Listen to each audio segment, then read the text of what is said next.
Assalamualaikum warahmatullahi wabarakatuh, sahabat Dang dimanapun berada, ketemu lagi kita di obrolan rakyat. Nah, sahabat sekalian, kali ini obrolan rakyat kita kehadiran tamu. Saya perkenalkan dulu dan kita sapa Bang ataupun Pak Nur Jalaluddin. Assalamualaikum Bang. Waalaikumsalam warahmatullahi wabarakatuh.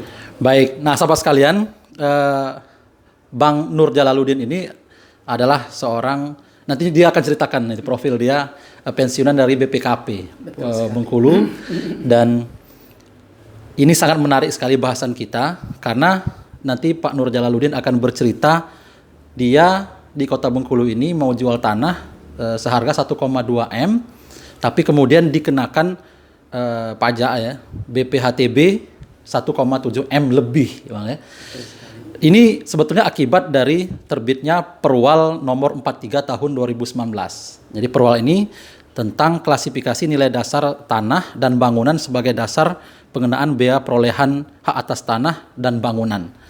Nah, tentu sahabat sekalian, warga Kota Bengkulu sudah sudah banyak yang tahu atas terbitnya Perwal ini, kenaikan pajaknya sangat luar biasa sekali. Dan kita akan gali lebih dalam lagi seperti apa sebetulnya cerita dari Bang Nur Jalaluddin. Ya. Oke Bang, mungkin yang pertama perkenalan dulu Bang. Ya. Ini Abang ini sebetulnya historis di Bengkulu, Ya. seperti apa sebetulnya? Ya. Assalamualaikum warahmatullahi wabarakatuh. Waalaikumsalam warahmatullahi wabarakatuh. Ya, senang sekali saya bisa berdialog dengan Bang Melian. Ya, di obrolan rakyat. Betul sekali. Jadi Bang, saya ceritakan dulu awal saya ini dulu tugasnya di mana. Saya ini sebenarnya pensiunan BPKP. Pensiunan BPKP. Betul. Boleh didekatkan dikit boleh? Betul. Nah. Jadi saya bertugas ditempatkan di BPKP Bengkulu ini tahun 2007 sampai 2009. Jadi saya dulu berdomisili dan berKTP di Bengkulu karena saya memindahkan KTP-nya di Bengkulu. Karena tugas saja. Karena tugas saja itu. Nah, kemudian di perjalanan waktu itu saya ini istilahnya beli negara. Tanah, tugas negara ya, membeli tanah di daerah Teluk Sepang. Ya, tentunya dengan istilahnya juga dengan keluarga begitu ya. Nah, kemudian dengan berjalannya waktu, saya dipindahkan tugas ke Jakarta. Karena tugas negara tadi. Ya? Tugas negara betul sekali ya, karena kan harus mengikuti perintah. Jadi saya berpindah-pindah. Kemudian terakhir saya mengambil pensiun dini. Nah, itulah selama ini yang saya jalani selaku PNS, dan sekarang ini saya sudah pensiun. Begitu. Ada rumah juga Bang di mana Bang? Di Bengkulu ini? Dulu saya ada rumah, sempat membeli rumah itu di Teluk Sepang, itu di RT 8 ya. Sekarang ditempati oleh ponakan itu kakak saya itu. Sebenarnya itu iya. Jadi saya sekarang karena dulu ponakan itu ikut saya, jadi sekarang dia yang nempati. Dia nempati begitu.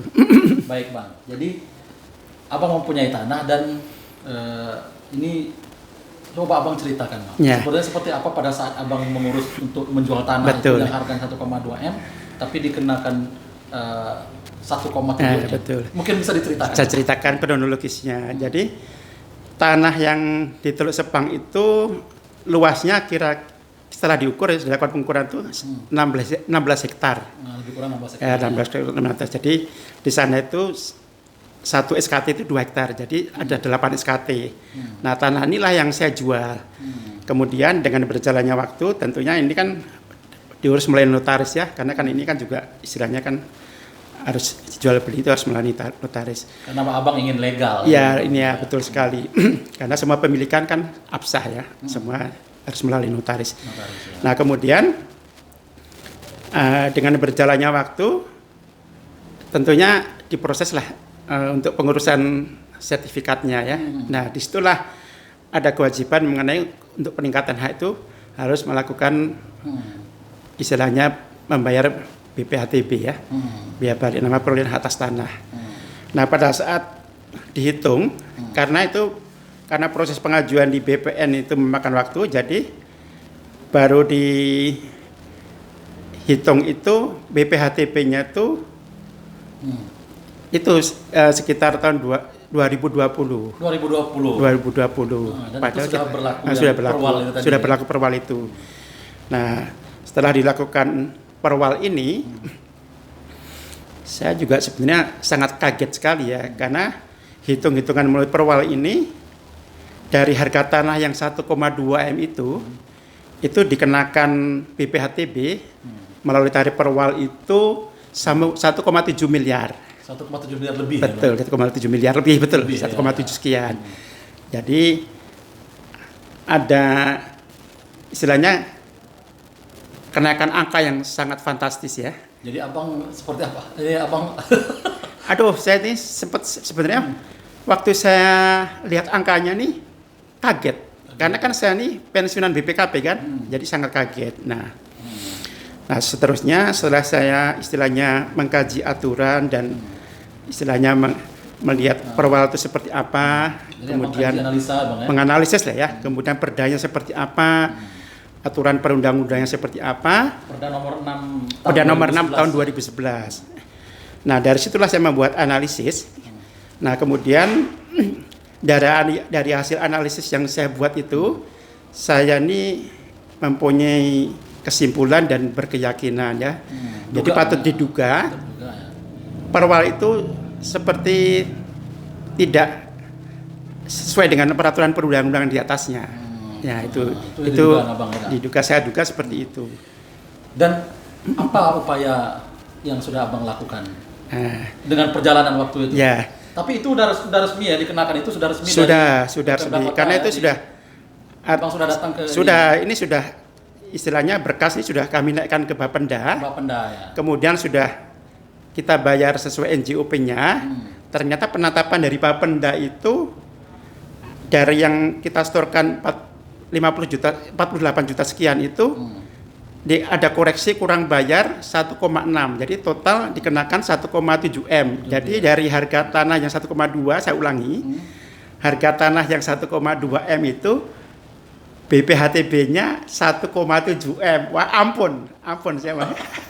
Ampun, saya yang lihat angkanya ampun. Jadi Bang, itu sudah abang setorkan 48 juta sekian ya? Ya, jadi kita tahunya itu angka itu kurang bayar karena sudah angka yang 50 juta sudah kita setorkan ke Bank Syariah. Yang 50 juta ya? Yang 50 juta itu. Ya, bukan 48 ya? Ya.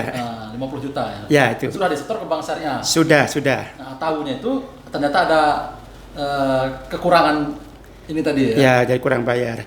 Jadi atas dasar inilah kami istilahnya menganalisis peraturan tadi, terus kami melangkah membuat surat pengaduan.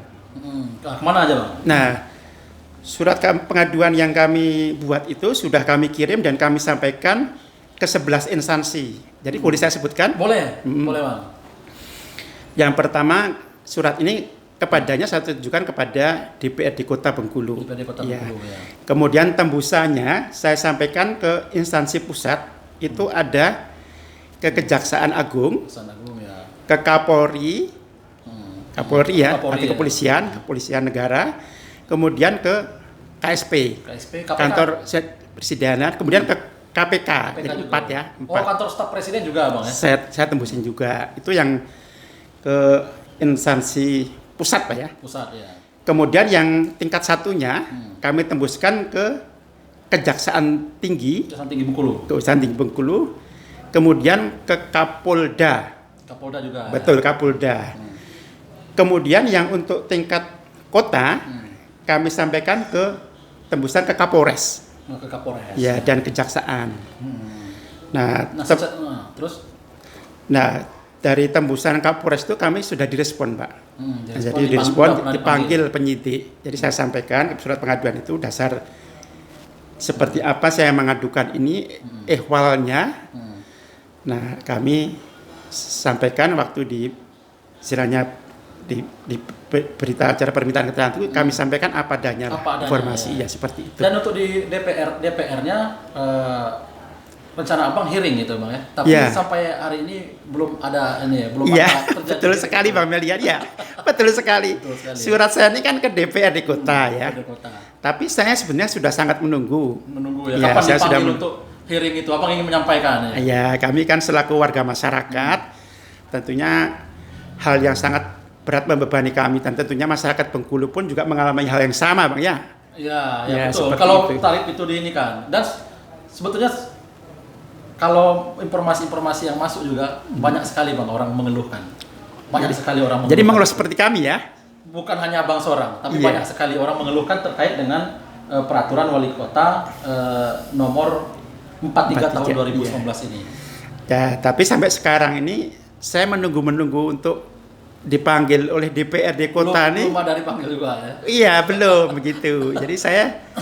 Jadi saya sangat menunggu sebenarnya saya supaya menyampaikan keluhan kami ini bahwa peraturan wali kota ini kan sebenarnya kami duga tidak sesuai dengan peraturan perundangan yang di atasnya, ya betul. Nah Bang, jadi dengan segala upaya itu, jadi wajar kalau kemudian Abang merasa keberatan karena nilai jualnya kan Abang mau jual itu 1,2, Mbak dikenakan 1,7 dari mana Iya. Bang? Betul. Iya. Jadi ya nanggung ya Bang. Betul. Ya orang Bengkulu bilang nanggung nian. Nanggung nian, Nanggung ya. nian itu. Ya. Saro Ci gitu. Ya saya betul sekali. Nah jadi sebetulnya apa sebelum kita masuk upaya yang ingin Abang lakukan, apa sebetulnya himbauan Abang ke Iya. Pak Wali dengan Iya. kondisi seperti ini? Saya sebagai warga masyarakat Pak Wali, bagaimana juga yang namanya peraturan itu harus berkeadilan ya. Jadi dalam pengertian berkeadilan itu artinya seperti kalau dulu waktu kita belajar pajak nih, kalau misalnya pemerintah ini punya ayam, diambil telurnya saja, jangan dipotong ayamnya juga. Seperti itulah kira-kira. Kiasannya, Ya kiasannya seperti itu. Jadi, Jadi mohon, harapannya, perwal itu ya harusnya dicabut. Ya. iya. Jadi saya mohon betul ke Pak Wali ini supaya ini tidak berkelanjutan. Masyarakat sudah sangat berat. Saya tahu persis. Artinya yang mengalami seperti kami ini, artinya mereka-mereka yang mengurus Ya. biaya perolehan atas tanah dan bangunan itu sudah sangat berat. Karena sekarang juga masa Covid ini keadaan ekonomi kita ini sungguh sangat berat. Jadi Banyak sekali orang terdampak ya. Banyak sekali orang terdampak. waduh ya, terdampaknya bukan hanya masyarakat saja, bahkan mereka-mereka yang mau membangun rumah mungkin termasuk kemudian juga termasuk notaris sendiri yang berkepentingan artinya memproses yang hal seperti ini. ini seperti Bisa kehilangan jadi terpengaruh juga. terpengaruh juga, betul sekali. Nah, jadi Bang, intinya berharap ke Wali Kota Bengkulu agar mencabut ini kan. Sangat kami warga sangat Sangat mengharapkan, ya mengharapkan. Dan ini Bang, apa ini rencananya mau ini kan ada rencana kan? Iya, Rencana betul. mau karena perwal itu kan bisa juga digugat di Mahkamah Agung ya, itu di uji material. Oh iya betul sekali, ya betul sekali. Nah, ada rencana itu Bang ya. Ya, seandainya ini artinya kita bisa bergabung bersama-sama semua elemen yang artinya terdampak, ayolah, marilah kita istilahnya Uji. bergabung, istilahnya kompak ya. Nah, nanti mungkin kita secara kolektif atau secara yang sifatnya mengatasnamakan pihak mungkin kepada penasihat hukum atau apa, supaya kita bisa rencana untuk melakukan uji material. Ya, mungkin hanya itulah satu-satunya jalan yang bisa kami tempuh. Sebetulnya upayanya itu tadi dua, orang yang membuat perwal itu mencabutnya sendiri, atau kemudian diuji secara material. Jadi mohon Pak Wali kiranya supaya ini bisa tidak, artinya nih Pak Wali yang punya kewenangan Pak ya, ya betul. Dengan pertimbangan seperti tadi. Pertimbangan seperti tadi, karena memang siapa yang istilahnya mengeskakan lah itu yang berhak mencabut. Ya. Tapi kalau seandainya ini tidak juga kunjung ada dibatalkan, ya kami rencanakan untuk melakukan uji material ke MA. Seperti itulah kira-kira Bang Milian. Ya.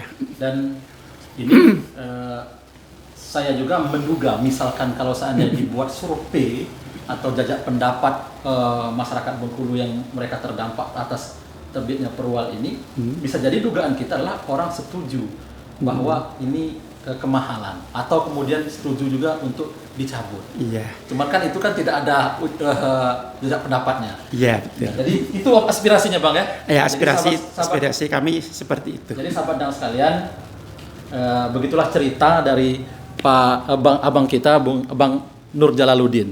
Jadi kenapa beliau ini rigid? Jadi beliau sudah melaporkan itu, saya baca laporannya ke beberapa instansi itu, detail betul analisa-analisanya, karena memang beliau ini orang BPKP. Betul sekali. Dulu auditor juga Pak. Dulu Auditor. Jadi wajar kalau detail Analisis peraturan kami. menganalisa peraturan. Dan saya udah lihat betul kajian-kajian dari beliau, analisanya sangat matang sekali, laporannya kemana-mana. Dan ini tentu ya kita berharap kalau memang rencana uji materi itu nanti jadi, kalau seandainya berhasil uji materi itu perwal itu dibatalkan, menjadi pertanyaan sebetulnya Bang, bagaimana dengan pungutan yang sudah berlaku selama ini? Nah kita tunggu saja kelanjutannya nanti. Teman-teman sekalian, sahabat sekalian, masyarakat Bengkulu, kita tunjuk kelanjutannya. Karena pertanyaannya, misalkan ini dikabulkan nanti uji materialnya, bagaimana pungutan yang sudah dilakukan selama ini? Kalau seandainya memang diuji bahwa itu bertentangan dengan peraturan yang di atasnya. Terima kasih Bang. Tetap semangat. Tetap semangat Bang ya. Semangat. Sudah lama berjuang ya Bang. Tetap semangat. Ya. Dan kita berharap Abang jangan patah di tengah jalan. Ya. Semoga Allah meridhoi. Meridhoi. Subhanallah. Terima kasih Bang Ferry. Itu semoga Allah meridhoi itu berdasarkan bahasa kolbu. Jadi Pak Wali Kota Bengkulu agar bisa mempertimbangkan. Demikian saya Melen Sori, mudah-mudahan bermanfaat. Assalamualaikum warahmatullahi wabarakatuh. Waalaikumsalam warahmatullahi wabarakatuh.